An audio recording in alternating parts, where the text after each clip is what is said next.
What if I told you that the doubt you hear from others, and even the doubt you sometimes whisper to yourself, is not the chain holding you back, but the fuel waiting to set you on fire?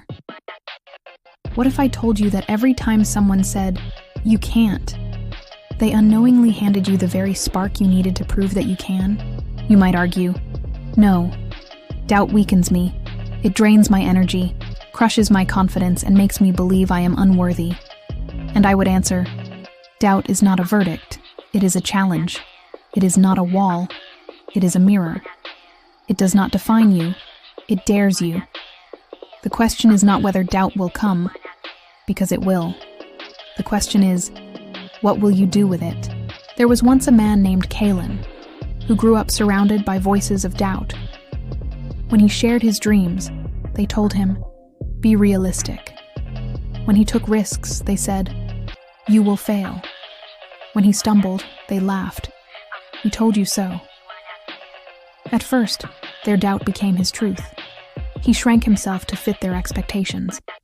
He convinced himself that small was safe, that mediocrity was destiny. But inside him burned a fire that refused to die. And one night, lying awake in silence, he whispered, "Why does their doubt echo louder than my belief? Why does their voice crush my spirit while mine grows quieter?" And in that silence, he imagined a voice rising from deep within him.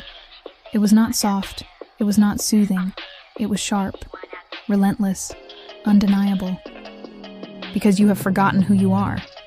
You keep surrendering your fire to their fear. Their doubt is not about you, it is about themselves. Do you not see? They doubt you because they fear what you might become. They doubt you because if you rise, it proves they settled. Their doubt is not your weakness, it is your weapon. Stop letting it chain you. Use it to fuel your climb. Kalen pressed his hands against his chest, trembling, and whispered back, "But it hurts to hear their voices every day.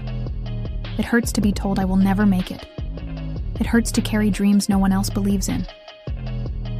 And the voice thundered, "Then let the hurt harden you into determination. Let their laughter echo until it becomes your music. Let their disbelief sharpen your blade until no obstacle can blunt it. Doubt will not end you, it will awaken you.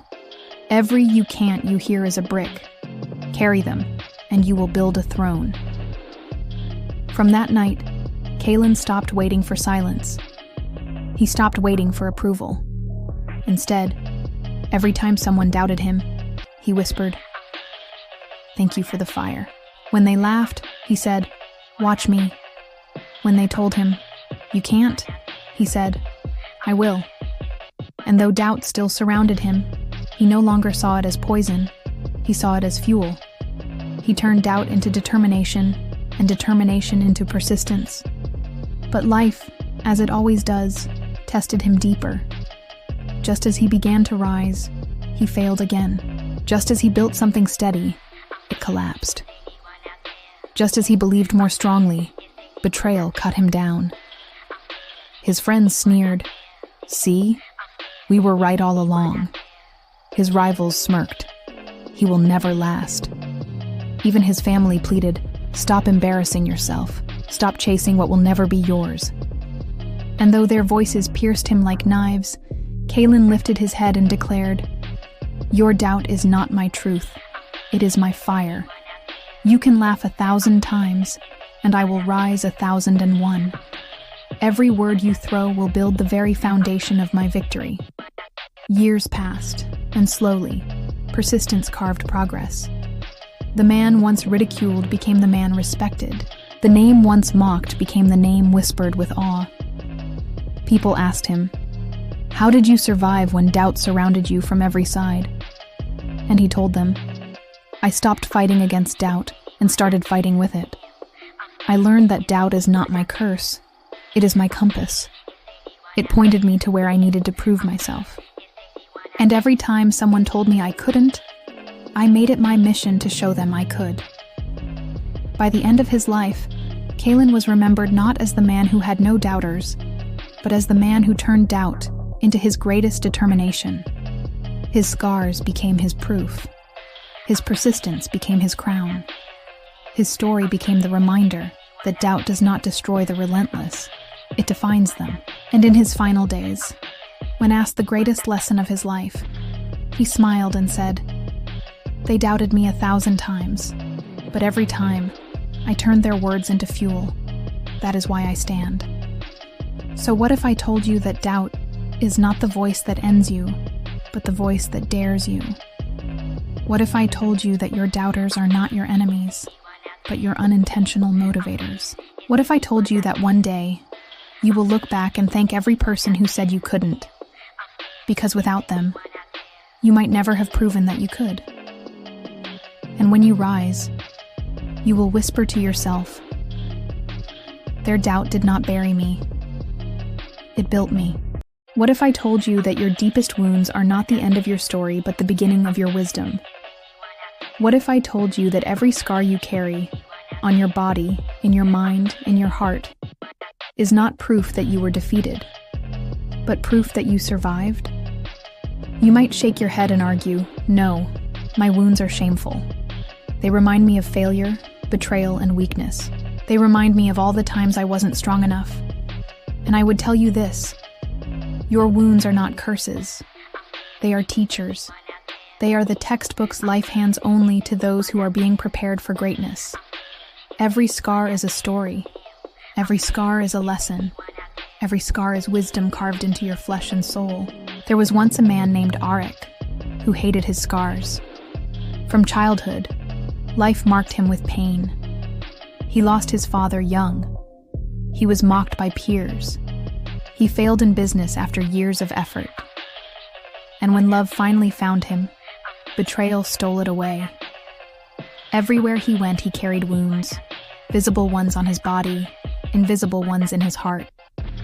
And one night, staring at himself in the mirror, he whispered bitterly, "Why? Why must I carry these scars when others walk untouched? Why must I be branded with pain that never leaves? Why give me dreams if all you plan to give me is wounds?" And in that silence, he imagined a voice answering from within. It was not soft. It was firm, steady, undeniable. Because wounds are not marks of weakness. They are marks of survival. You see scars and curse them, but I see scars and call them wisdom. Do you not understand? Every wound you carry taught you something nothing else could. Loss taught you strength. Betrayal taught you discernment. Failure taught you persistence. You cry because you see scars as shame, but they are your greatest teachers. The world honors trophies, but destiny honors scars. Arik pressed his fists against the mirror, trembling, and whispered back, "But why must the lessons hurt so much? Why must wisdom be carved through pain? Why must I bleed before I learn?" And the voice thundered, "Because comfort teaches nothing. Only pain can carve truth deep enough to last. A scar means the wound has healed, but the lesson remains. Without scars, you would have no wisdom. Without wisdom, you would have no crown. Every scar you curse today will one day be the reason you lead." From that night, Arik began to see differently. He stopped covering his scars. He stopped cursing his wounds. He whispered to himself each morning, "Do not despise your scars. They are the proof you were tested and refused to die." And though pain still found him, he no longer saw it as punishment. He saw it as another teacher. But life, relentless as ever, tested him further. Just as he rebuilt, storms tore it down. Just as he trusted again, betrayal cut deeper. His friends said, "He will never heal." His rivals sneered, "He is too scarred to rise." Even his family pleaded, "Stop before the wounds destroy you completely." And though their words burned in his chest, Arik replied, "No, my wounds will not destroy me. They will define me. Every cut is another page of my story. Every scar is another chapter of my wisdom. I will not hide what made me. I will rise because of it." Years passed, and slowly, scars turned into wisdom. He learned whom to trust. He learned how to stand in storms. He learned how to rebuild faster, stronger, wiser each time. The man who had once hated his scars became the man who wore them as a crown. People who once pitied him now asked him for guidance. And when they asked how he had survived so much pain, he told them, "Because I finally learned that my wounds were not curses, they were teachers." You think scars make you ugly, but they make you unforgettable. You think wounds prove weakness, but they prove wisdom. Every scar on my body and soul is not the end of my story. It is the reason I have one worth telling. By the end of his life, Arik was remembered not as the man who suffered, but as the man who turned his suffering into wisdom. His scars became his testimony. His wounds became his crown. And in his final days, when asked the greatest lesson of his life, he smiled and said, "The world wounded me 1,000 times, but each time I rose, I carried the wisdom of those wounds with me. That is why I stand." So, what if I told you that your wounds are not there to shame you, but to shape you? What if I told you that your scars are not your end, but your education?